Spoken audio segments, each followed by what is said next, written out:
I'd like to welcome everybody, the people who are here with us today in this beautiful space, but also the people who are with us virtually across Canada. Over the course of the afternoon, we're going to talk about a really important topic, and that is how we continue to feed people here in Canada and around the world, and how we do it sustainably. We've got a great list of speakers and some people from Globe and Mail who are going to help us out. As we go along, there will be time for audience questions, and someone will be circulating with a mic during the various sessions. For those in the virtual audience, you can type in your questions in the Q&A function. I'd now like to introduce, on behalf of the Globe and Mail, I would like to say thank you to McCain Foods for making today possible. And with that, I'd like to welcome Charlie Angelakos, who is Vice President of Global External Affairs and Sustainability from McCain. So welcome, Charlie.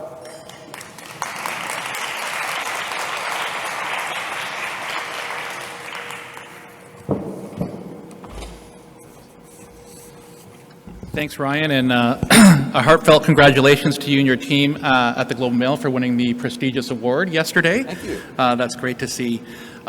Thank you, everyone. It's a great honor for me to be here today representing 22,000 passionate employees at McCain Foods worldwide who are on a passionate sustainability journey. This week, we're celebrating our progress and maintaining our accountability towards becoming a more sustainable company, all the way from the farm through our facilities to the packaging that you see on grocery shelves.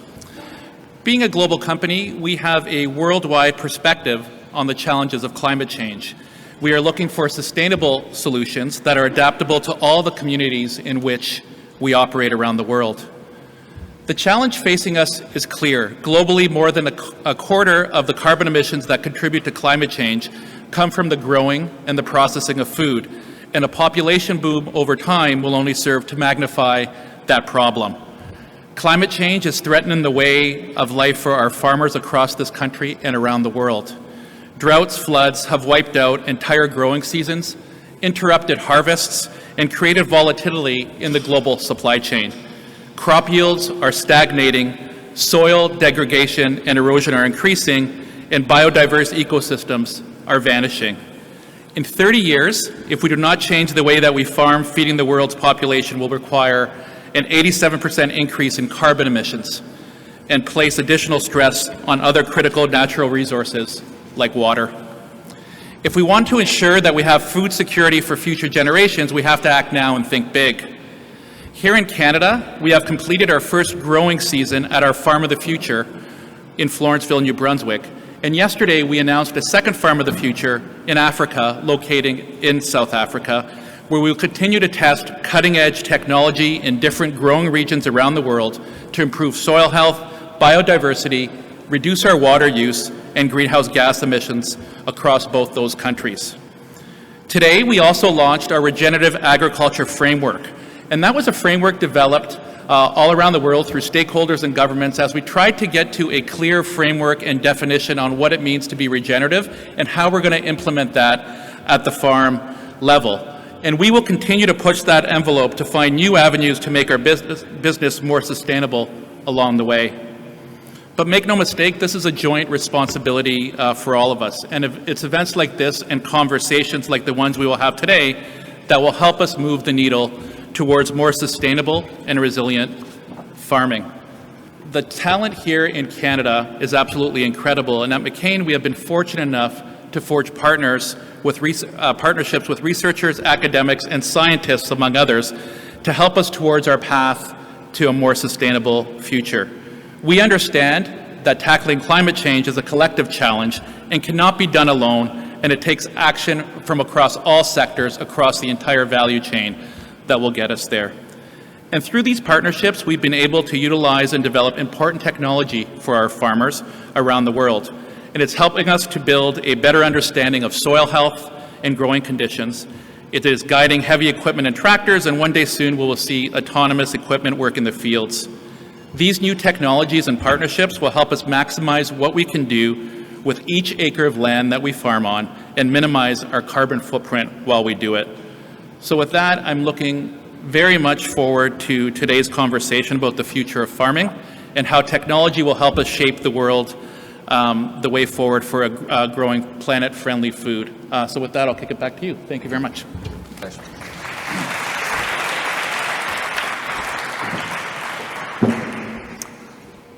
Thank you very much, Charlie. I'd now like to welcome to the stage Evan Fraser. Evan is a professor and director of the Aero Food Institute at the University of Guelph. We've spoken a couple of times before. His work focuses on strategies to balance our need to produce and distribute accessible, healthy, and nutritious food while stewarding the ecosystem. Thank you for being here, Evan, and we can sit down and have a chat. I'm finally in my comfort zone here, so yeah. It's great to talk to you again, and ideally, I'd like to start big picture. It's not a great picture out there right now in terms of the global food system. If we think about what's happening with global conflict, skyrocketing fertilizer prices, food shortages, can you give us a sense of what are we facing in terms of the challenges right now globally? Well, I mean, the environmental challenge was already talked about by Charlie. A third of the world's greenhouse gases, driver to biodiversity. So we've got a major environmental problem. For the last 18 months or so, food prices have been rising all over the world. Canada, of course, is no exception to that. And they started rising really aggressively with the invasion of the Ukraine. So huge upward pressures on the price of food. So the consequences of that are, first of all, greater poverty.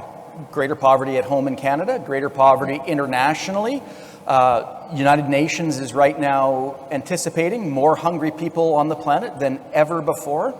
So it's a bleak situation in terms of the global market. I mean, just as an illustration of this, a slightly nerdy statistic, which I'll quote. It's called the United Nations supply to use ratio, and the UN keeps track of how much food we've got versus how much food we use.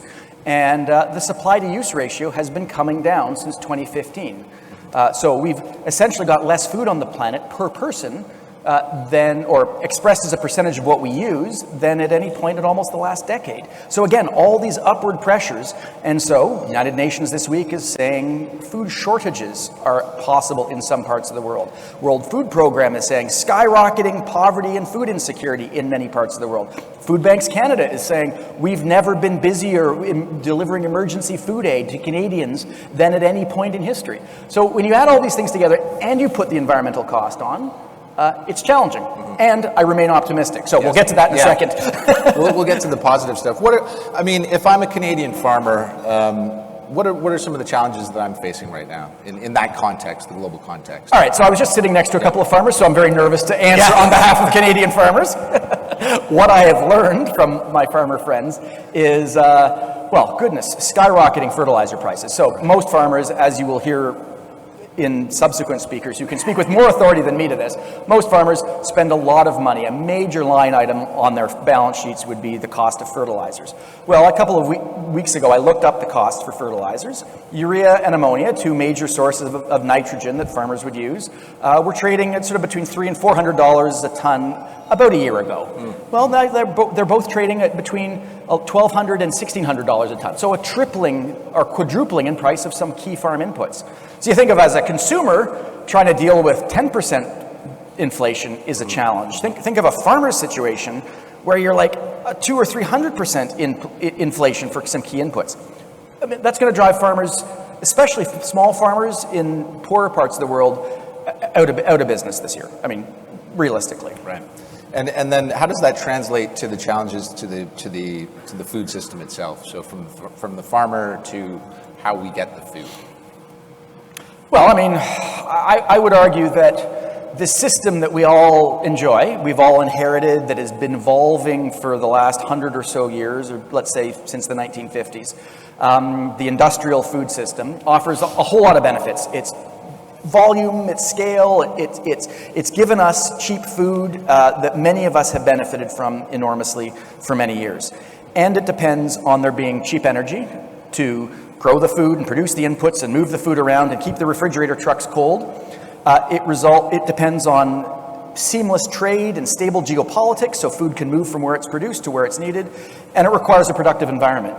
And when those three conditions are met, when those three assumptions are met, then the industrial system has worked very well for us in many instances. But those three assumptions are no longer met. Those are 20th century assumptions. We're now living in the 21st century. We don't have those assumptions.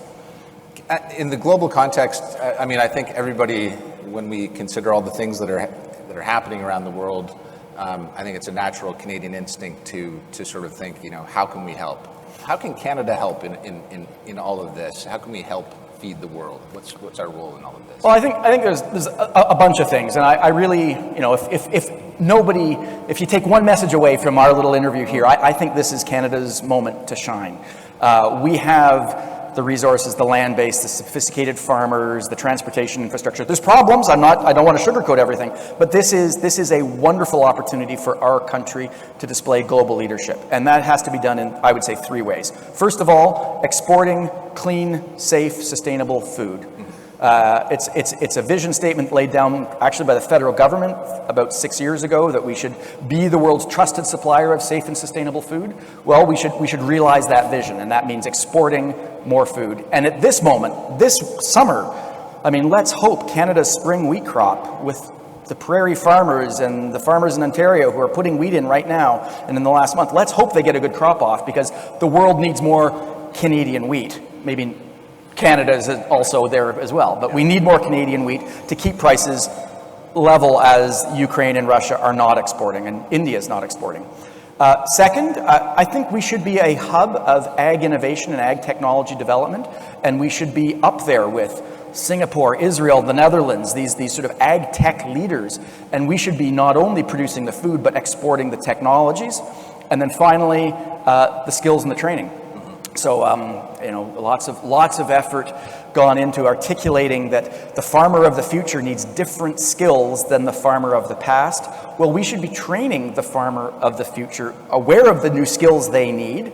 That means universities have to change, like where I work, and we should be a hub of training and innovation for the world. That's interesting. I mean, can you talk a little bit more about what are some of the things that are changing at the University of Guelph in terms of that ag innovation sector? How do we address those challenges? Well, I think from a training perspective, we have to realize that the farmer of the future is just as likely to wear a lab coat as they are to drive a tractor. And so that means, and I'm really quoting the Royal Bank of Canada's Farmer 4.0 report here, that means they need not only the basic soil science and agronomy and animal husbandry, those traditional agricultural disciplines, to which we also have to layer STEM, science, technology, engineering, math. The farmer of the future needs to be able to understand data and use data, because data will be driving or is driving the smart tractors and the vertical farms and whatnot. And critically, and this is a workplace study after workplace study says, to thrive, Canadian youth in agriculture also needs communication skills, conflict resolution, group work, critical thinking.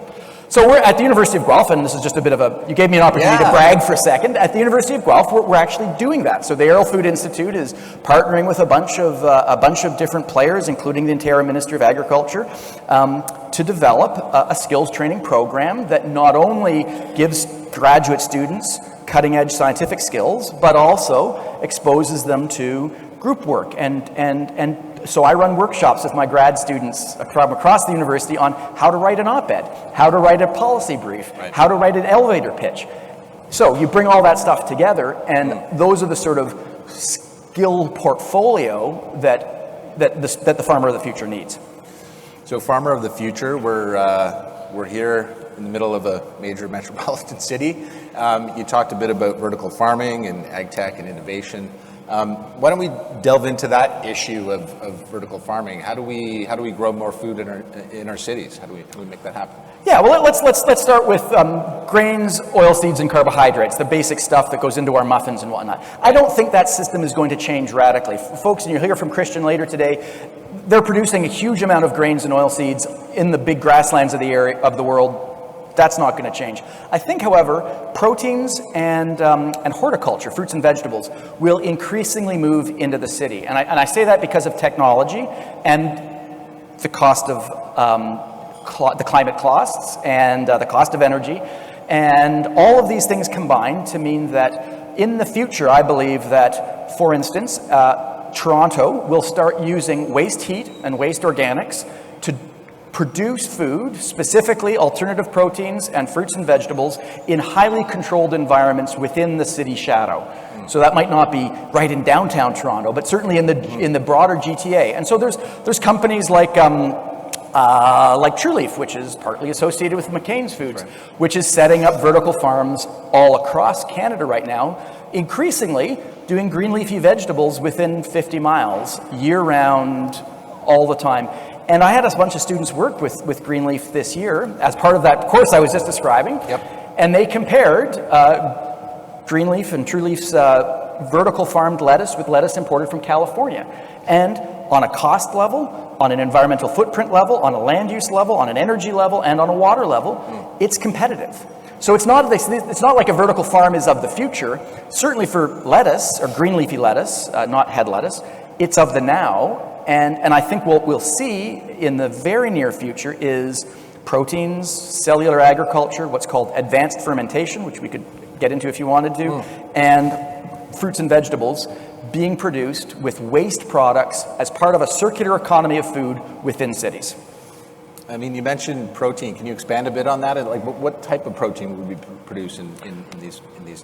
Yeah, so we're weighing into highly, controversial territory here, and I'm not saying that this will replace animal agriculture. I'm not saying that, and I am saying that there's about 1.5 billion cows on the planet today, and that has a disproportionately large hoof print on the world's ecosystems, and will have to shrink.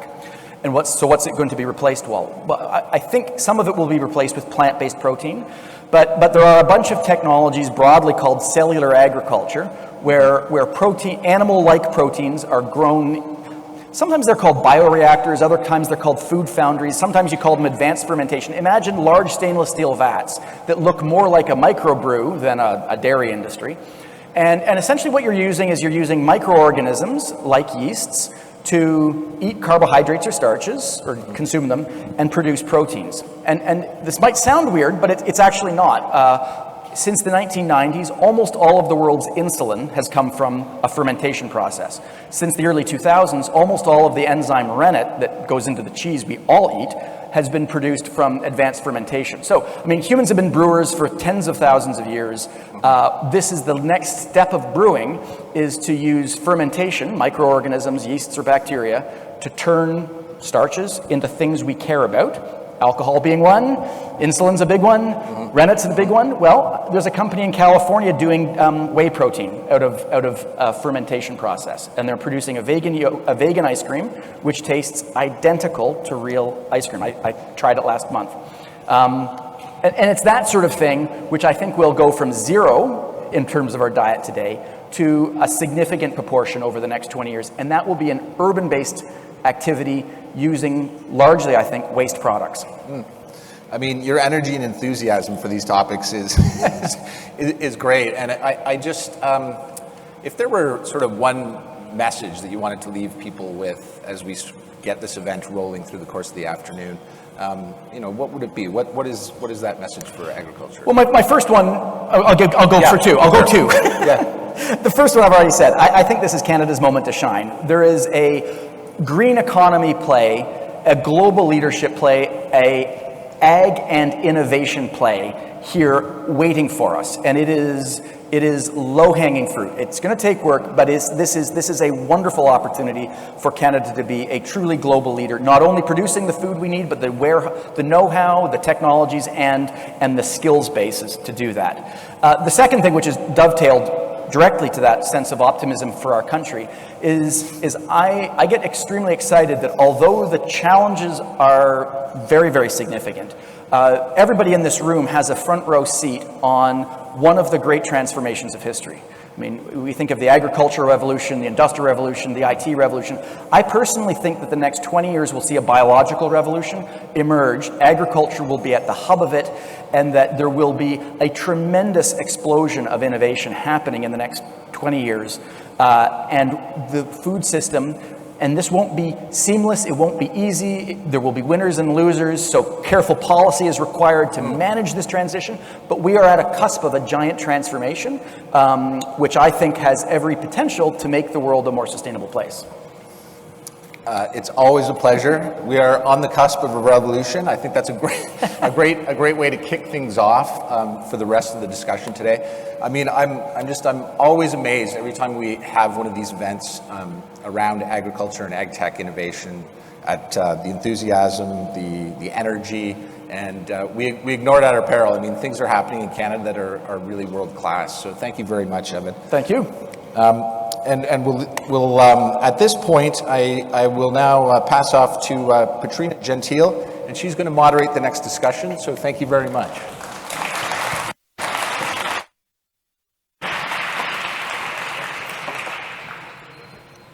Thank you, Ryan, and thank you, Evan. That was a great way to start the afternoon.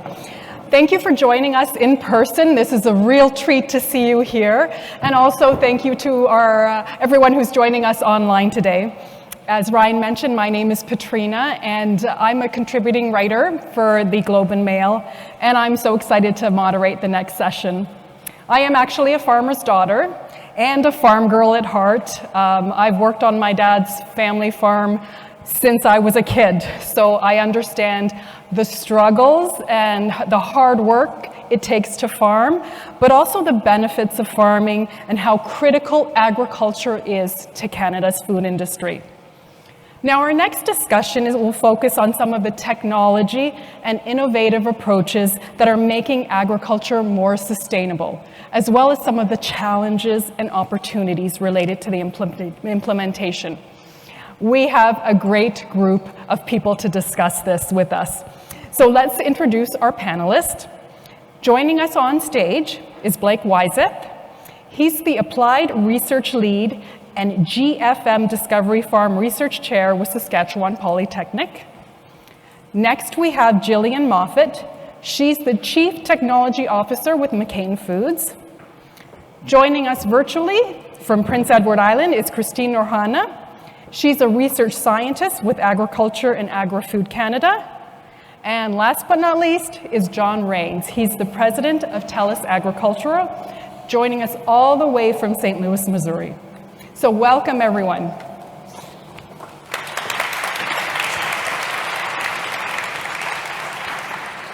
I want to start things off to talk about, the modern farm. I look back at what it was like for me as a kid.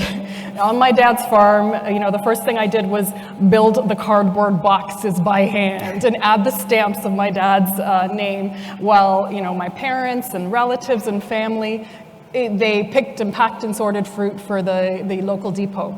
Now, everything, as I say, was done by hand. It was manual, labor intensive, but that's not the case now with modern farming. There's a lot of technology involved with it.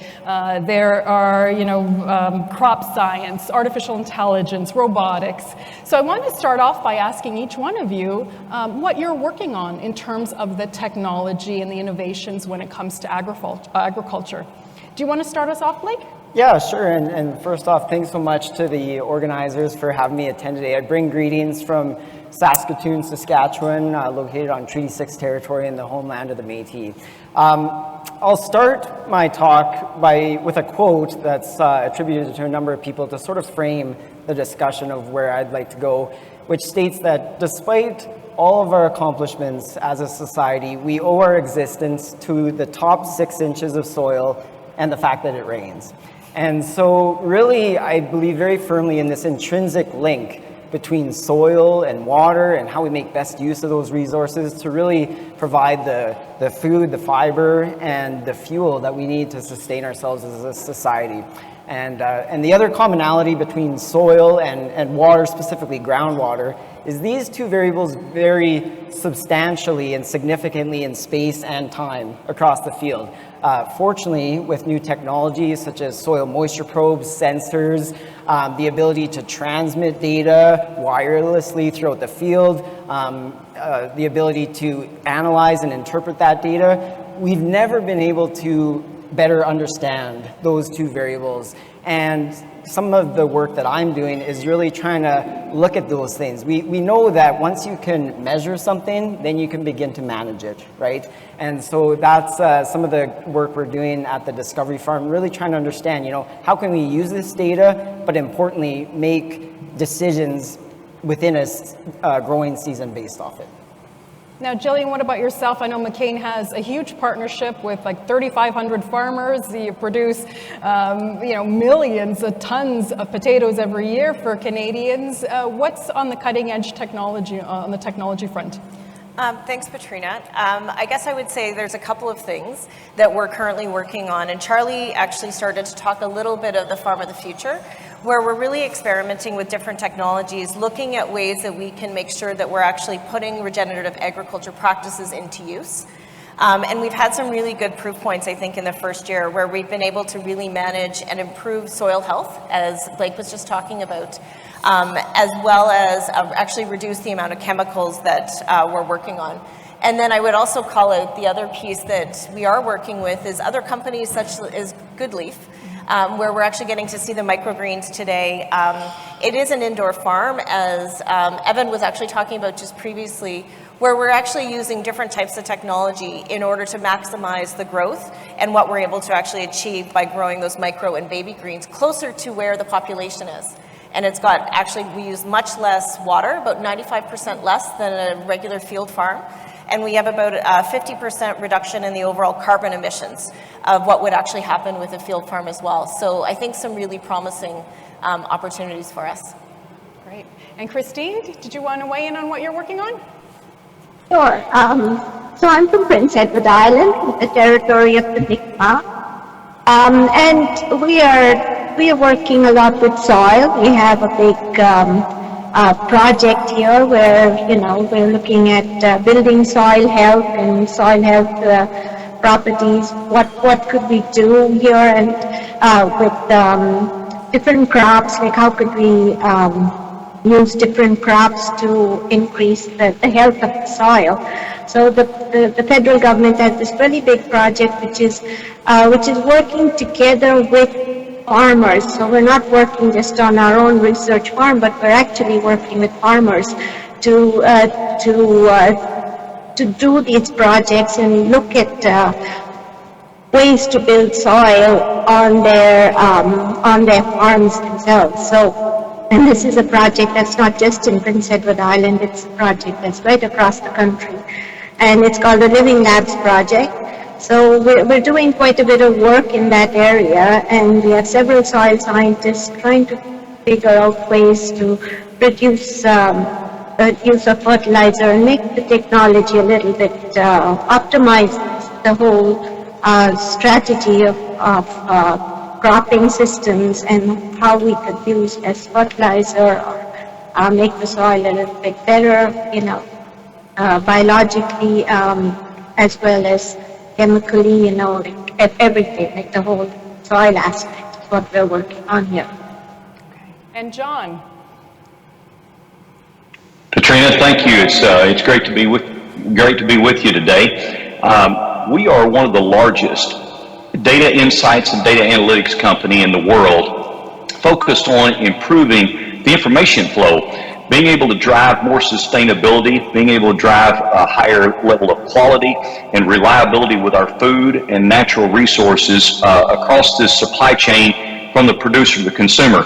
A couple of things that I think are important as I listened to some of the speakers earlier is for us to keep in mind that farmers have done a fantastic job over the last several decades. If you look today, we are able to produce more with less than ever before. If you go back to the 60s as an approximate time, farmers could, on an acre of land, could feed a few tens of people. Today, they can feed 150 to 200, depending upon the farm.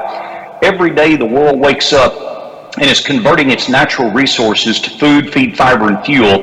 And what TELUS Agriculture is really focused on is digitizing the value chain to where we can become more predictive, where we can connect the demand of the consumer to the supply and the supply chain, and ultimately back to what the producer is producing, so that we can be the best stewards of our natural resource, be even more effective than ever before with the way we move our food and our resources through that supply chain to get them there real time, because ultimately a third of the food that we produce every year gets wasted because it's in the wrong place at the wrong time.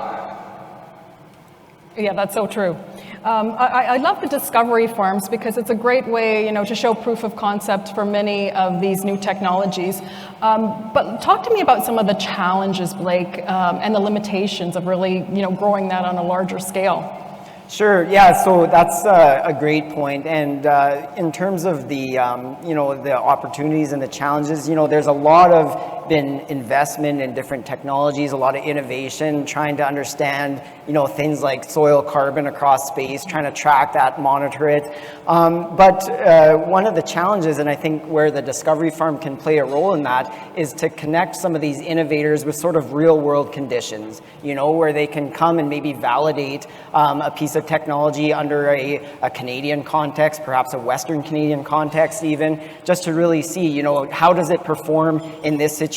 It provides an opportunity for ground truthing, right? Because I guess one of the limitations, remote sensing as a general rule, for sure, there's an absolute great place for that as a technology, but there's limitations in terms of what it can sense and what we can interpret from that data. Oftentimes it needs to be augmented with sort of ground truthing, boots on the ground, data collection and that kind of thing. And so Discovery Farm really does play a role in connecting those innovators with sort of the real world situations. Then importantly too is to translate that out to the end user, be it the farmer or the consumer, to let them have an opportunity to hear about, what are we doing to see it actually in real time under the real conditions. Speaking of the conditions, we are in turbulent times. Evan touched on this, coming off of 2 years of a pandemic, a major war in a global producing region, increasing prices from diesel fuel to fertilizer. There are some challenges that are out of our hands. How can farmers cope with that? Jillian, do you want to take a stab at that? Or? Sure. I think especially for growers trying to deal with some pretty big challenges, whether it's inflation, it's also around climate uncertainty and some of the risks that are actually being introduced with that, which, if you talk to any of growers that are happening to be in Manitoba right now, they've been really struggling with whether or not they even plant. Given where we are. And so I think what growers can do is really focus on the places where they are able to most optimally grow, and looking for ways where we can actually save cost as well as reduce the amount of chemicals. So there's different types of technology that people are starting to look at. One of them would be spot spraying as an example, where you're looking at how can you actually combine the combination of a vision system along with the farm machinery so that you're really just using those chemicals when it's needed and where it's needed. John, did you want to add anything? Yeah, absolutely. I think the gap that we have today is information. So, if you look at agriculture today, for the most part, we've looked retrospectively. We've got to the end of the year. We've said, hey, what went well, what didn't, what should we change going forward? Today, through the use of the digitization that we have through sensors that are on the equipment, through the connectivity that we have with the cloud, being able to utilize 5G and IoT, we have more ability today to be prospective, to be predictive with our analytics. And I think there's a couple of key points. Today, farmers are using more site-specific technology than ever before. They're using site-specific technology related to fertilizer and how they run soil samples, managing bugs, weeds, and disease, and spraying based on utilizing imagery of that field and spraying to the point that just was made in a more site-specific manner. But what's really important is when you think about this $10 trillion food and consumer goods value chain, the consumer and what demand is, and being able to understand demand real time and feeding that information real time or prospectively and predictably back to the supply chain, being able to get the right product in the right place, being able to stage the right product and even package and produce is really where the puck is going, and that's where we want to skate towards. Now, what about the impacts of climate change, how that's affecting soil, how it's affecting pesticides? Would you want to weigh in on that, Christine? Sure, yes. So I think climate change is going to be one of the areas that is going to be a key issue for farmers, because not only with climate change comes less water supply for farms, but also different pests, different diseases. So the farmers are going to that's going to weigh in pretty heavily. And I think in the future, we're going to have to look at climate smart agriculture. We're really going to have to look at good prediction of the climate, like really good modeling that could happen, good algorithms that could give us information about this. And that is something that I think in the future we're going to have to look at. We're also going to have to look at another aspect that I find. There's a lot of these technologies that are in place, and they are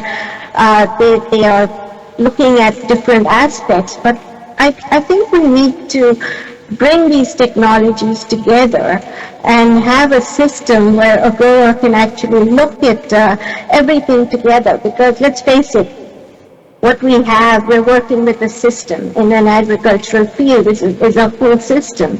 So that's where I think there is a challenge right now, because a grower gets all this information, but something has to be able to put it together so that he or she can actually use that and make informed decisions based on that. So that's where I see some of the challenges to what we have right now. They're great technologies, but we need to address these challenges. And how is climate changing affecting the moisture cycles as well? We've seen droughts, and we've seen flooding in BC's Fraser Valley, wiping out blueberry crops. Blake, do you want to? Yeah, that's a great point. It's interesting. Even last year, as an example, you make a great point. The Canadian prairies came out of arguably a historic drought. We saw flooding in BC. Even within a so-called normal year, whatever that means, though, there is significant moisture variation even within a field, right? You can imagine hilltop areas that shed water versus depression areas that collect water. So, how do you manage those extremes? So for me, I think it's really about, healthy soils and healthy cropping systems are also resilient systems, right? They're able to be resilient in the midst of all sorts of disruptions, stress, right? And so I think there's a number of aspects we can look at related to that, having proper crop nutrition, judicious use of fertilizers and pesticides to really have sustainable crops that are able to be resilient in this disruption. In Saskatchewan, there's quite a movement and success from a number of, I would say, innovative growers that are looking at intercropping as an example, as a management strategy, and seeing some quite good success. Even another manifestation is cropping choice, the use of perennial forages as an example in certain areas of the field that may realistically not be well suited to our traditional annual grain cropping systems, right? So, how can we use proper crop choice, proper fertilizer stewardship practices to really have healthy cropping systems that make use of that fertilizer rather than it running off where it's not intended? Mm-hmm.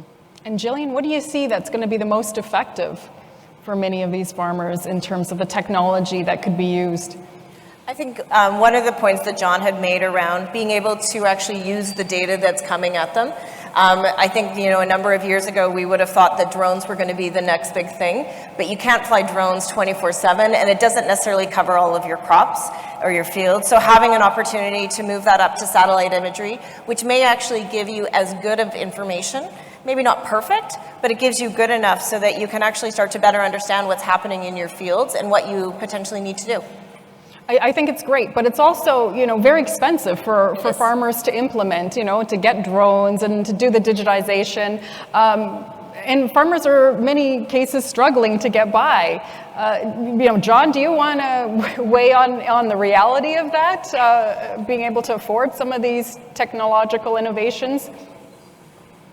Absolutely, and look, the facts are the industry is in a very unique, maybe a historic time where many input costs are extremely high, but also commodity prices are high.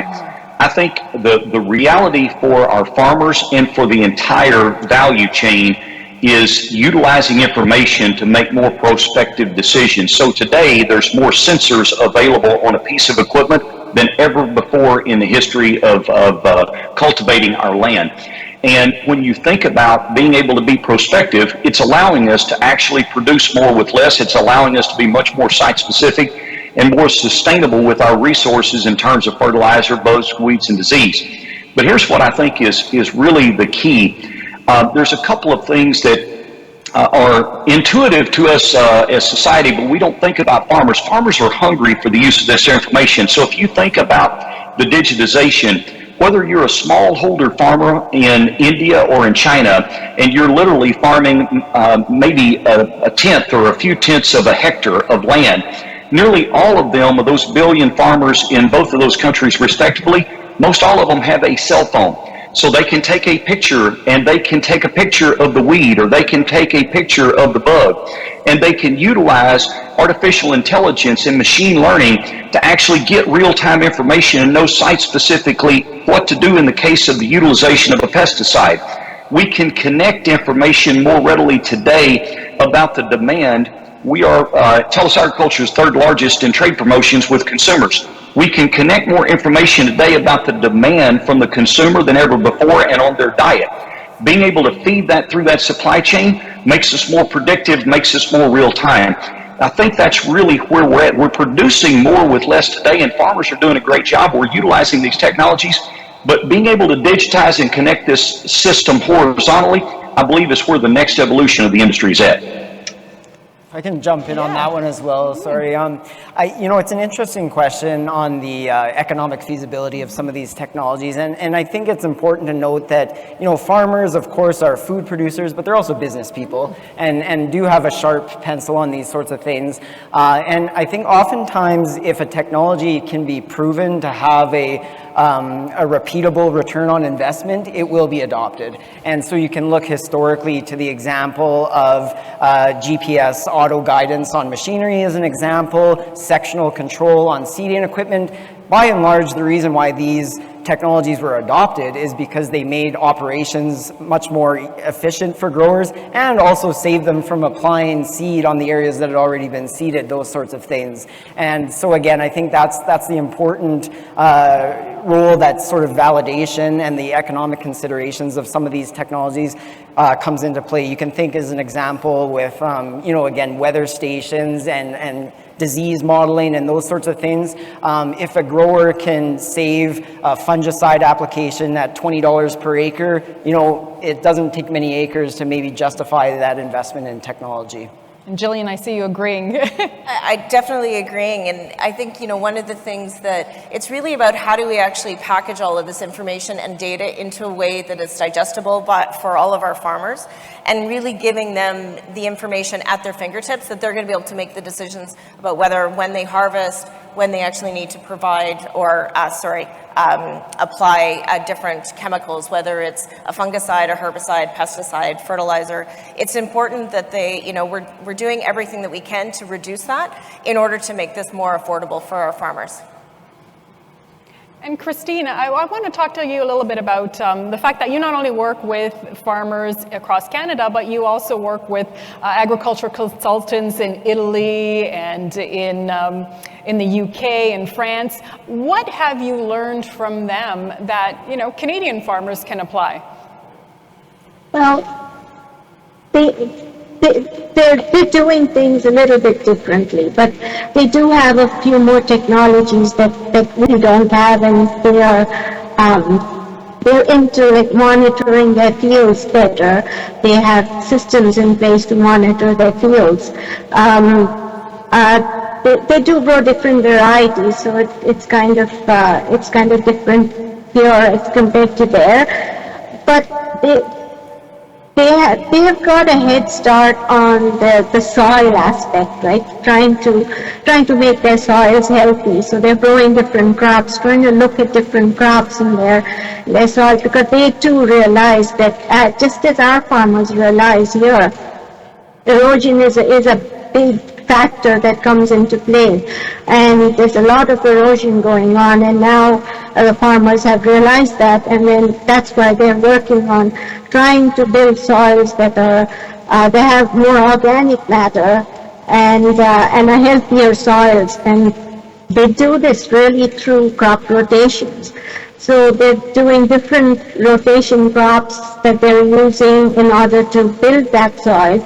And when you have a healthy soil, you have healthy plants, right? And also sometimes you grow crops that can actually produce nitrogen, so you don't have to put as much nitrogen into your when you're planting your cash crop. So these are the aspects that they've been working on a lot there, and we are starting to work a little bit more on it here as compared to in Europe. They've already started doing that. Is there anything else, Jillian, that you think that needs to be done, needs to be implemented in order to make things better for the farmers? I actually think there's one other thing that if you think about, especially in rural parts of Canada, the availability of cellular, internet, a lot of the technologies that we're talking about today, we need to make sure that we have both available, reliable, and cost-effective access to cellular and internet. And I think that's one of the things that as an overall business community, as well as working with the government, we need to make sure that we're making that accessible. And the government, you mentioned that. I mean, John, what role can the government play to help with some of these challenges that farmers are facing? Well, I think to Jillian's point, access to rural broadband is a problem that is ubiquitous around the world. And I do think we've made a lot of strides, but there is a lot working with industry. To answer your question, I believe between the public and private sector, us partnering to really unlock value with cellular and with broadband is the key, because there are more sensors today by several multiples than there are humans on the planet. And so we have the ability to gather information. What we need to do is make that information available real time. I thought Blake made a great point earlier. Farmers are great arbiters of these technologies. They're going to put the pencil to it. What we need to do is make it to where the technology is available, kind of like what you see in the music industry with a thumbs up or a thumbs down. We need to make it very simple for them to utilize this technology, make it available to their fingertips, and allow them to be the arbiter. And broadband and cellular is a big key to unlocking this capability. We're getting close to the end of our time. We have about 10 minutes left. I want to ask one question to each of our panelists so we can try to get questions from our virtual audience and our in-person audience as well. So I want to end our discussion just looking at the future. What does the farm of the future look like 10 years down the road? Do you want to start us off, Blake? Sure. One small aspect, of course, we could probably go in many directions on that question, but one small aspect I'll touch on is the automation piece, which has been brought forward in the earlier speakers. Actually, just down the road at our Discovery Farm site near Woodstock, Ontario, we'll be launching a project looking at autonomous seeding equipment. This technology has been commercially available already for a few years in Canada, but I think adoption has perhaps lagged from what we might have expected. And I think there's a number of barriers to that adoption, uncertainty on the return on investment. What about things like liability for an autonomous machine? For sure. You know, farmers put a lot of trust in a robot to seed their fields, which really you only have one shot to do it right, you know? So, but I do think there is going to be a very strong role of autonomous machinery. We've heard earlier about, of course, demographic changes in the farming community, labor shortages, especially in rural areas where it might be difficult to attract skilled labor. And so I think really there will be a strong push on the autonomous farming. I guess the other one I'll plug, and maybe this is maybe my wish list than what I see as the future, but also better forecasting for weather. You know, all of the decisions on the farm are impacted by the weather, and I think it's encouraging as we're deploying more weather stations, you know, across Canada. Maybe there's a place for big data mining or predictive modeling, AI, things like this, but that's my wish list. So anyone listening on the call or in the audience, please work on that one. So. All right, Jillian? The one thing I would add, I agree. I think autonomous vehicles is definitely going to be one of the key places that we will see investment. I think one of the other places is really around how do you actually gather all of this data and turn it into predictive models that are going to help us better understand yields on a field basis. understand when we should actually be starting to think about harvesting, especially given the fact that we have a lot more climate uncertainty. We've had a number of our growing regions over the last number of years where there's been an early frost and early freeze, and that really impacts that, that grower, where almost the entire year of work that they've done goes to waste. Yeah. So the more that we can actually figure out how to use data to really actually get more into the predictive decision making and modeling, I think that will be a big thing going forward. Okay. And Christine. Yeah, I agree with Gillian. I think it's going to be more precision farming. I think that's where the future is in precision farming, using all these technologies, but being able to put them all together so that they're easily used can be easily used to make decisions by farmers. John, you get the last word. Hey, the future farm will absolutely be more connected to real-time demand, real-time information. To Jillian's point, we have the ability today to do more than we've ever been able to do, but being able to connect the demand, the regulatory aspects of the governments around the world, the compliance aspects, and being able to provide farmers real-time predictive information is where the future of the farm is going to go. And by the way, it's where the industry is going. Because in a $10 trillion industry, we've got to become more efficient with our natural resources if we want to go from 8+ billion to 10+ billion people over the next few decades. That was great. Okay, we have a couple minutes left. I wanted to open up to questions. If you have a question in the audience, please raise your hand and wait for the microphone. Oh, we have quite a few. Okay, we have two in the front here. We can start off with this gentleman.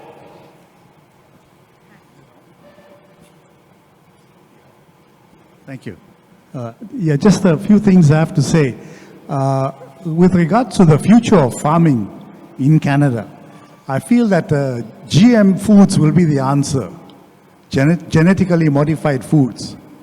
And also, another thing is that deserts have to be cultivated all around the world. There's a lot of desertification going on around the world, and this is creating migration of populations to the West. And illegal immigrants, they are running away from desertification around the world. So those countries have to cultivate their own deserts by their local citizens, by producing more palm trees or fruit trees and vegetables in all the deserts. I think this will help climate change. And thirdly, just one more thing. With regards to, I feel that sea water has to be converted into fresh water for the drought, that's going on. Using advanced technology, we can build desalination plants to convert seawater into fresh water. Like California is having problems with drought, and they live beside the Pacific Ocean. So they have to convert seawater into fresh water. That will solve the drought problems around the world. Thank you very much. We'll check and see if we have a virtual question, and then we'll get to the question in the front. Lisa, do we have a virtual question? Yep. It's on? Okay. So someone's asking about what sort of jobs are lying ahead in agriculture and how can young people break into them? Okay, so what jobs are forecast for the future and how young people can break into them? Anyone want to weigh in on that? I'll take a stab. I think one of the things that is perhaps not appreciated about sort of modern farming is how high-tech it actually is. And, I'm quite active on Twitter, and you see a lot of farmers even posting pictures from inside their tractor cab during seeding, and there might be 4 iPads or 5 different monitors and all sorts of things, using GPS guidance and Wi-Fi within the tractor cab. And so I think maybe to communicate to the next generation that, you know, times have changed, I guess, since some of these romantic images that we have of farming, where it is a very high-tech industry. There's a lot of jobs, well-paying jobs. And so I think maybe it's about, and maybe it's about helping to show these folks, you know, what is the real world of farming conditions like. Yeah, that's a great response. Okay, I think we have time for one more question. Earlier you mentioned about soil health and the reduction of fertilizer in farming. What is the role of biological products in agriculture in your industry, and where do you see it in the next few years? Do you want that to me? Sure. So from part of the reason why we've actually invested in Farm of the Future is so that we can actually prove out regenerative agriculture practices, which is really about moving from chemical farming to biological farming and making sure that we're actually introducing biodiversity into our farms, so that we're not just focused on necessarily the one or two crop farms that we've seen in the past, and starting to bring animals back as well. I would think from a soil health perspective, it's about how do we make sure that we're actually taking care of the soil as best as we can, and looking at opportunities where, you know, we are able to introduce different practices and different machinery so that we can actually reduce the amount of compaction in our soil, as well as reduce the amount of erosion. John or Christine, did you want to weigh in on that question as well?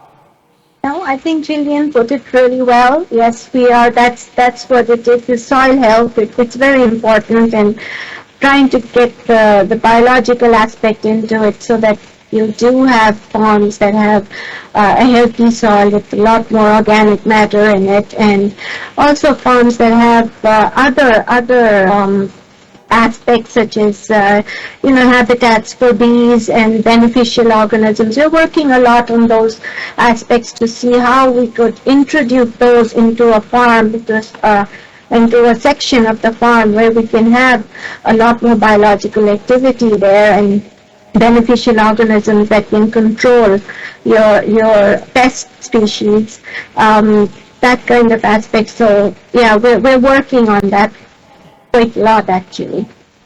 John, last word to you again. Well, thanks for that. Look, releasing billions of microbes in the soil through the use of microbials is a fantastic thing, because it increases the health of the soil, and it lets Mother Nature do a lot of the work for us, which is really the conversation that's being had. I also think Blake's dead right. Agriculture is a cool place to work. We need a lot more data scientists, a lot more technicians, agronomists.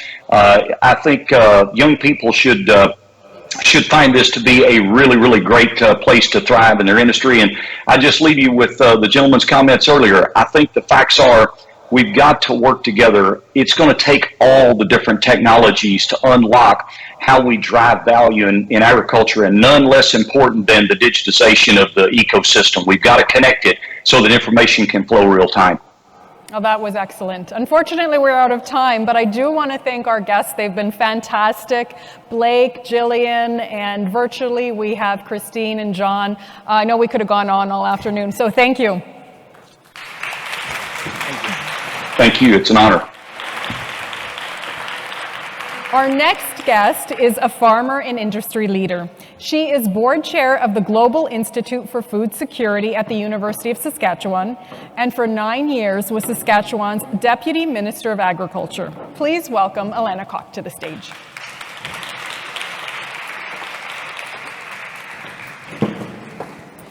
Hi, Elena.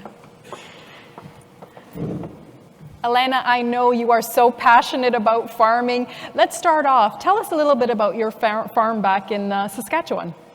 Right. Well, my husband and I we're sort of late bloomers. We've been in the industry our whole life, but really just have been farming just over 10 years. So, kind of later to get started for farming. And we run a sustainable farm operation based on, my husband is a professional agrologist. I've been involved in, kind of public service, policy, and so we've sort of put both of our sets of skills together, and we run our farm. We've raised a couple daughters there, both kind of involved in farming, one with an ag degree, running her own operation with her husband in northwest Saskatchewan, and our daughter's a civil engineer, but very involved in the farm as well. So Nice to see there's a little bit of a succession plan there. Absolutely. A lot of farmers aren't necessarily going into the field that their parents once went into. You know, we heard from our panelists earlier about all this, you know, new cutting edge technology. What are you implementing at your farm in terms of the new technology and innovation, but also maybe stuff that's not as tech savvy? Mm-hmm. Yeah. Well, when you're going to run a sustainable farm operation with modern technologies, you know, you need to, sort of as the previous panel said, you need to access all the tools and technologies. So for us, we are using precision farming tools. So we do use GPS. We do use auto steer in our equipment. You know, because we're smaller producers, our accuracy of precision is up to about a 6-inch accuracy of placement. Somebody like Christian, who's going to be up here later, much larger operator, probably has about a 1-inch accuracy, I'm guessing, on his precision tools. But that's an example of the kind of options that we can use. This reduces overlap and waste, you know, allows us having control over, you know, where seed is placed and what products are put where, which obviously helps to drive sustainability, reduces cost for us, but also reduces environmental impact. The other thing we use is it's a tool called Field View. It's really a record keeping and tracking system, but what it does, it allows us, again, to ensure product accuracy. We pull into a field that says, you know, what are you putting on this field, you know, the date it's put on. So it allows us that traceability component, which I think is going to become more important in agriculture. Also eliminates errors and mistakes. Nothing's perfect, but it helps.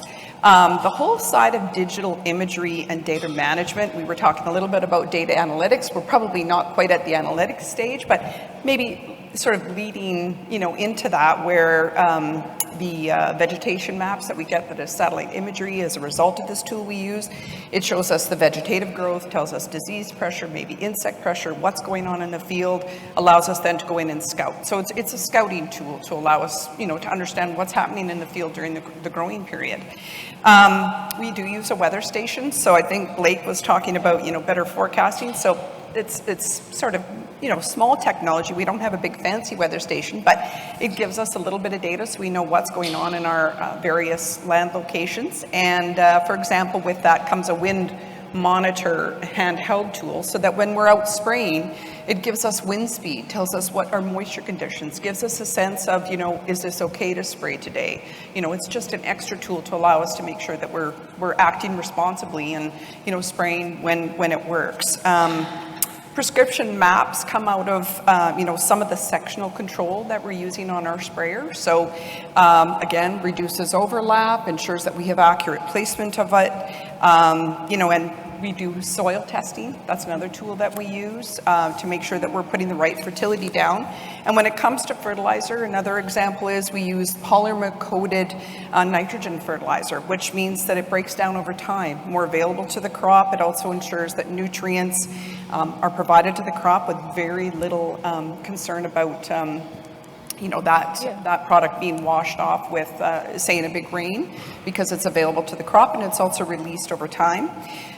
The other thing I'll mention is we do have a seeding equipment that places the seed very close with the fertilizer at the same time. So one pass, you know, so reduces emissions as far as use of fuel, less impact, but the fertilizer is in exactly the right location to be available to the plants. This is where it comes down to that stewardship side, which really is driving sustainability in our operation. And the vast majority of producers in Western Canada, in fact Canada, would probably be looking at the 4 R's. So the 4 R's means right source of fertilizer at the right rate, at the right time, in the right place. Again, you know, soil testing helps with this, direct seeding technology helps with this, and then that, you know, that protected polymer, you know, slow release fertilizer is getting the right source for that, allowing us to be good stewards. And, you know, I might just mention one other technology that we're using that doesn't seem new anymore in Western Canada, but it's still pretty unique in the world if we think about ourselves compared to the world. That's direct seeding, zero till. A lot of that equipment was innovated in Western Canada, in Saskatchewan, the majority of them. This allows us to have minimal disturbance of the soil, you know, has improved our soil health measurably to the point we're having, you know, increased yields every year because of that improved soil health. And that's really because of, you know, I would say primarily because of our zero-till advancements in technology. We've been using that in, you know, Western Canada since about the early 90s, pretty widely adopted. That's not adopted everywhere in the world. Could be, we have exported that technology, but it's an absolute game changer for us, and it's allowed us to better manage our soil and also better utilize the moisture we have. We're a dryland farming area, so it maintains that moisture in the soil, and it's helped us to build organic matter as well. And the crop rotation we use, I guess, might be one of the last technologies that I would mention, which really speaks to the regenerative side of agriculture. No tillage, diverse crop mix with a responsible crop rotation. We run a 3-year crop rotation with that diverse crop mix of a cereal, an oilseed, and a pulse crop. And this helps, as I said, to build organic matter, reduces your disease and insect pressure because you're having diverse crop mix. And increasing productivity. We're only removing the seed at harvest time after this crop rotation. We're keeping all the plant material in the field. The roots are there. This helps to build that soil health. So those are just a few of the technologies. Some that might be a little older, but still pretty unique for Canada and for Western Canada, and some that are newer. Yeah, you see that combination of the new technology and sort of the old school stuff, the crop rotations, and but there are still limitations for many farmers. You're adopting a lot of things. How can we get more farmers to adopt some of these newer technologies so that they become more competitive? Right. Well, I would say in Canada, we have some of the most sustainable farm operations in the world. Certainly in Western Canada, the technologies we've adopted on the vast majority of farms have really meant that we do have some of the most sustainable food production in the world. Cost is always a challenge for these new technologies, right? So my husband and I are smaller producers. So we maybe don't have that same ability to purchase kind of leading edge technology. Cost per acre might be prohibitive for us. And so, this is a challenge. But as technologies become available to the market longer, costs come down, become more available. For us, GPS auto steer, very affordable, right? Some of the precision tools, sectional control on our drill, pretty affordable. Probably don't have, sectional control on everything, where some larger producers might. And it's also complex because so many technologies come in different platforms and we haven't really figured out how they talk to one another. And, I know the tech panel, maybe addressed this a bit, but, our various monitors, Blake mentioned, several of the, tractors will have several monitors. They don't necessarily talk to one another. So I think this is a future improvement that will help even smaller producers like ourselves to use, technology a little bit more when the platforms will actually talk to one another and become more affordable. The other thing I might mention is HR and labor. It's a problem in every sector in Canada, right? But on smaller farms, we don't have full-time employees. And some of these technologies are complex. They require training, familiarity. So for us, our seasonal employees, we don't have the ability to train them up to understand the complexities. That sometimes is a limiting factor. It's just the reality.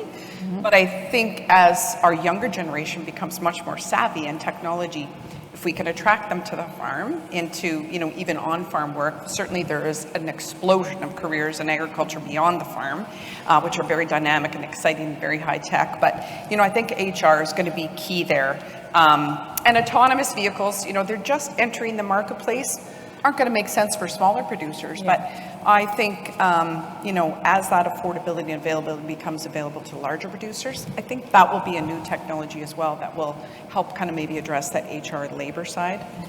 So, well, how can Canadian farmers compete with the imports? When you're looking at, let's say, asparagus, for example, made in Canada versus, Mexican-made asparagus that certainly costs a lot less to produce. Well, this is a challenge, right? We're free traders in Canada. We depend on trade. We export a lot of our food. We have to expect that some food's going to be imported into Canada. So sometimes it'll be regional advantages, seasonal advantages. We don't grow asparagus 12 months of the year in Canada, typically. And so, maybe it's an affordability issue. We can offer up a sustainable message around the food that we're producing in Canada, but the reality is it's good quality asparagus coming in from Mexico too. So sometimes it's, regional advantages, and we have to understand we do operate in a trading environment. So if it makes sense to move asparagus in from Mexico, that's the competitive marketplace that our asparagus growers have to live in and deal with, right? So maybe it's quality, maybe it's availability, maybe it's freshness. They'll have a leading edge to be able to offer up to their customer.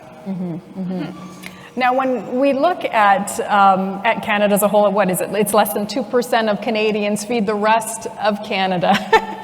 But there is this disconnect between, people and farming. Many people don't even know where their food comes from.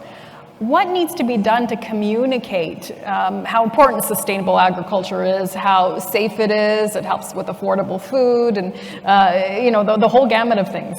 Right.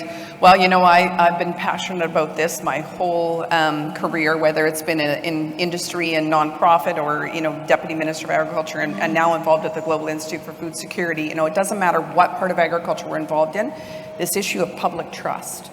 Public trust in our food and our food systems is really key, and I think we all have a role to play. Now, we talk a little bit as farmers about telling our story, and it's about communicating, how we have mutual interests with our consumers. We also are interested in safe, affordable, plentiful, nutritious food. That's what we're growing on our farm. We're feeding our families. We're living in amongst of where we're producing food. It's to be able to connect with consumers to say, rather than, well, why are you asking me about how I'm producing my food in a defensive way, which I think was our old style. Instead, let's have a conversation. Let me tell you more about how I'm producing food on my farm, how I'm using all modern tools and technologies, and why they're safe, why they allow me to be more sustainable, how they allow me to provide more crop per drop, provide more crop with less. Let's have a conversation about how safe our food is in Canada. And I think also our regulations have a role to play here too, not overreaching regulations. As a former deputy minister and former regulator, I'm always here to say we have great regulatory rigor. We have the safest food in the world. There's a role for regulation. It can't be overreaching. It can't be a barrier. It needs to be a boundary. But I think this is a really important thing also for us to communicate from a public trust perspective so that Canadians understand we do have a great system in Canada and we do have safe food that is, plentiful, available, affordable, nutritious. But it is communication. I think that is a big communication challenge. We're getting better at it in agriculture. We've got lots of organizations involved in it, the Canadian Centre for Food Integrity, Agriculture in the Classroom, farm and food care organizations that exist in a few provinces, and I think this is here to stay. The Global Institute for Food Security, we're starting to get involved in this and looking to even set up some measures and benchmarks to be able to demonstrate sustainability and safety. But I think this is table stakes now for us in agriculture. We're, public trust, this communication, this, transparency in how we're doing things, it's here to stay for ag. So we better get our head around that. Yeah, for sure. Well, let's talk about, your role at the Global Institute for Food Security and some of the goals and the visions that you're looking at moving forward. Yeah, so we're a public-private institution that's been set up in Saskatoon. It's a partnership with Nutrien, which is a fertilizer and agriculture company, if you're not familiar with that, the University of Saskatchewan and the Government of Saskatchewan. And our mission is to work with partners to discover, develop, and deliver innovative solutions for the production of globally sustainable food. We're a connector and we're an innovation catalyst, and we work to fulfill our mission in 3 different ways. 1 is through science and innovation. 2 is through connecting the ecosystem through strategic partnerships, and 3 is to drive policy change. So if I think of a couple of examples in science and innovation, we've got various projects going on. We've got, about 90 scientists from over 20 countries in the world that are now in Saskatoon at our institute. And one of the projects we're working on, for example, is on photosynthesis of plants. So how can we get plants to actually be more efficient, to be able to boost photosynthesis, because this allows us to sequester more carbon with those plants. So that's an example of our science and innovation goals. And then on the ecosystem and strategic partnerships, we've helped to set up a venture capital and sort of a lab framework to allow the value chain, this diverse stakeholder group, to get together and be able to see successful companies not just have our discovery of interesting science, but actually see it hit the marketplace. How can they commercialize some of these new and interesting technologies? So that's how we're sort of that catalyst and that connector.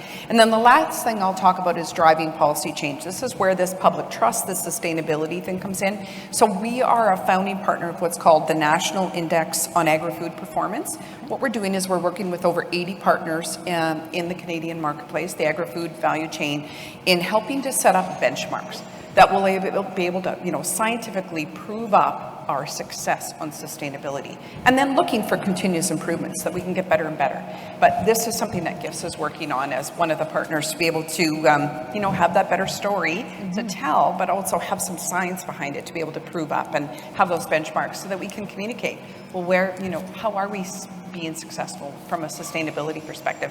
And sustainability, I think oftentimes people think of it as environmental, but sustainability has three components. Environmental, absolutely. We're getting better and better at all the time. It's a continuous improvement process. But also economically sustainable, because if farmers can't stay in business, well, we're not going to produce food. And also socially sustainable, so that it benefits communities and people, right? So I think we have to remember sustainability does have three components. That's a very good point. Yeah. What do we need to prioritize, though? Prioritize, you mean from a sustainability perspective? I think you can't prioritize one of those components than the other. I think they need to move in step together. And you might make further advancements on, say, the environmental sustainability component, ahead of maybe thinking of maybe some of the socially sustainable measures, making sure people are employed and they have meaningful work, and that agriculture can be economically sustainable so communities can be vibrant. So you may see sort of movement ahead of one component of sustainability than the other. But I do think we need to think of the three components together, and because otherwise it's just not going to be viable. Right? And so this is where I talk about, as a former regulator, about these unintended consequences sometimes of policy and regulation. We can set sustainability up as a goal, and Canada absolutely is a leader in this, and we're going to get better and better. But we can't have it have unintended consequences. It can't put people out of business. It can't take the tools and technologies away from me as a farmer to not allow me to be, even environmentally sustainable if you take tools and technologies away. For example, fertilizer. There's a conversation going on in Canada right now about maybe reduced fertilizer use. That's a real concern for me as a farmer. I responsibly use our fertilizer. I talked about, the 4 R's, right? Yeah. But if we take any of those tools away, I'm not going to be able to provide food, grow food for a growing world and a hungry world. I know I can feed the world. Will I be allowed to? Will the tools and technologies be available to me? So this is where governments need to be careful with unintended consequences of maybe what they think is, good policy from kind of a perspective of not being practically involved in the business that they're regulating. So this is where we need to have communication and an understanding of what sustainability means. Are you optimistic about the future of sustainable agriculture? Oh, absolutely. Yeah, I mean, I'm very passionate. I'm very excited about the future. I think there's all kinds of opportunity. There's no better business in agriculture. There's no better place to be in agriculture than in Canada, in my view. Agriculture is the solution. We think about the sustainability challenge, the food security challenge that we face. And, the Ukraine war has done nothing but accentuate that on top of the pandemic, right? Where we already had food security as sort of in the window even more.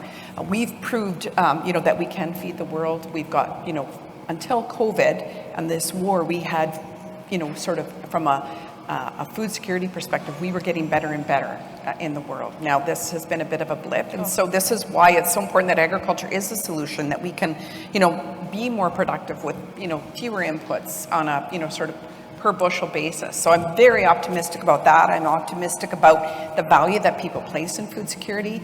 I'm also optimistic about youth being interested in that, like very sort of, purposeful work. We need to attract more youth to agriculture, not just agriculture, sort of people who have experience on the farm, but people who don't know anything about ag, or might be interested because of technology, or maybe because they see, the social side of food security. We need all of them to come to agriculture and take an interest, and I'm excited to see youth being interested, more women involved in this sector. Very exciting to see that. And diversity? Yeah. And diversity, absolutely. When I think about all of our, we have new Canadians coming in to be farmers, but also, the diversity of our scientists that we've been able to attract into the Global Institute for Food Security as an example. So exciting. And innovation is just exciting to me when I think about, it's about continuous improvement, so many technologies that are coming. I am just so excited about the future. I have no question we can feed the world.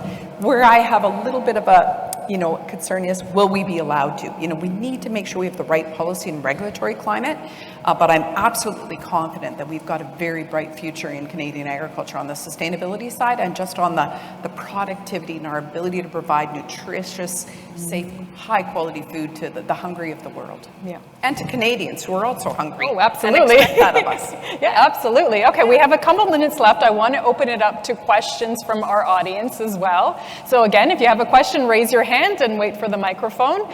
We can start off with a virtual question. Lisa, is there a question from our virtual audience?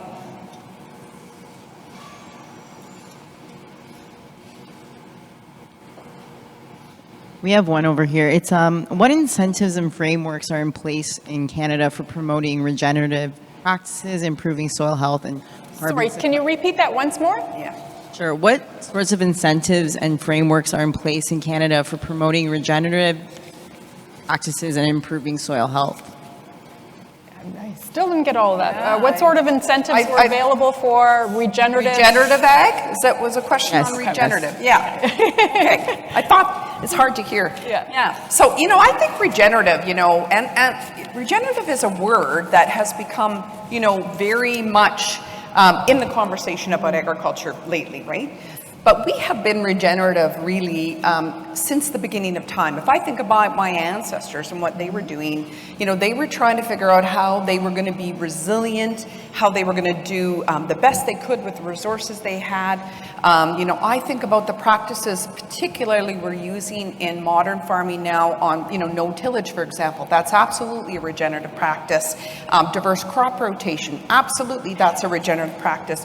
Cover cropping works not for us in dryland farming because we're always, we're moisture short. So cover crop doesn't work. This is a regenerative practice, but it certainly would work in areas that have more moisture. It might work here in Ontario, might work in other areas.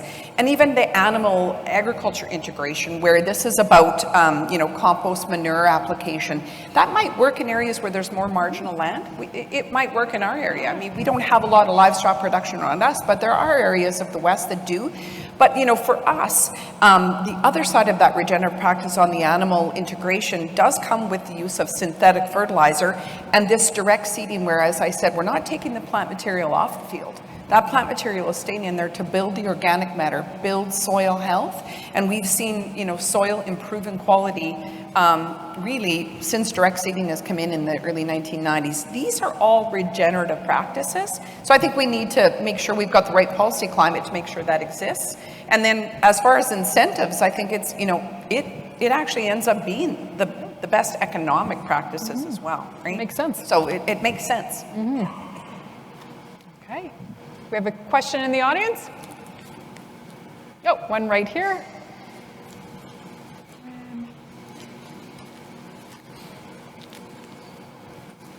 Sorry, we've heard a few comments today that farmers this year are facing sort of fourfold increase in certain expense categories, that they put pen to paper, that they're constantly doing the economic evaluation, and that there's already a labor shortage. My question is, if farmers this year are putting pen to paper and saying, this is the year I leave the farm, what do we do right now so that we have a future of agriculture with people on the land? Some of the technologies we've talked about still require a scouting person to go check and see what the the ground truthing aspects. We still need people on the land, and I'm just wondering what we do now. Good question. Yeah. So, I mean, human resources on the farm are always going to be required. It doesn't matter how much technological advancements we have. It can help, it can help to have technological advancements to maybe have us slightly less reliant on HR. But we need people to run farms, to, operate farms, to take those jobs, running equipment, being involved in marketing, being involved on the finance side. So, what can we do to sort of keep them involved in agriculture? What can we do to make sure we incent them? Profitability is going to drive that. Opportunity is going to drive that. So, right now we're seeing strong commodity prices, but we also are seeing very high input costs. So it's making sure that the profitability is still in the business. And if it isn't, this is going to be a challenge. So I think, I think this year, even though costs have gone up, commodity prices have also gone up. And so, there is opportunity and profitability there. In future years, say next year could be a tougher pill to swallow for some people involved in agriculture, some farmers, because we may see input prices stay high. Will commodity prices change? Will we see volatility because of the war? Will we continue to see strength in commodity prices? But I'm not sure. I don't know what government could do or what a policy statement will be, except, as I continue to say, is to have the right policy and regulatory climate. Attract investment, attract confidence, have stable and predictable policy and regulatory climates. Don't overreach. Have boundaries, not barriers. Have good rigor, but don't overregulate. And I think this is going to be the answer for success and future opportunity in the industry, so that we don't see people leaving the sector, but in fact see them attracted into it.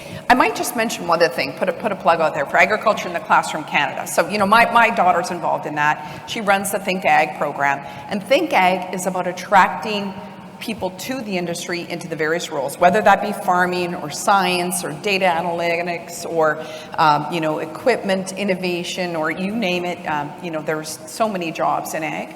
And it's attracting non-agriculture people to think about ag careers. It's going to take things like that too, for people to open up their eyes to the opportunity in ag, because we might have been viewed in the past as kind of low tech and just farmers, if you wanted to say that. I don't like to think of myself as just a farmer. I've never said that, but maybe people think that's all there is in ag, and there are so many exciting opportunities. If you think about exciting opportunities in food, our food processing sector in Canada is so exciting, dynamic, in many cases high-tech, sometimes not so technologically advanced, but good work, right? Purposeful work.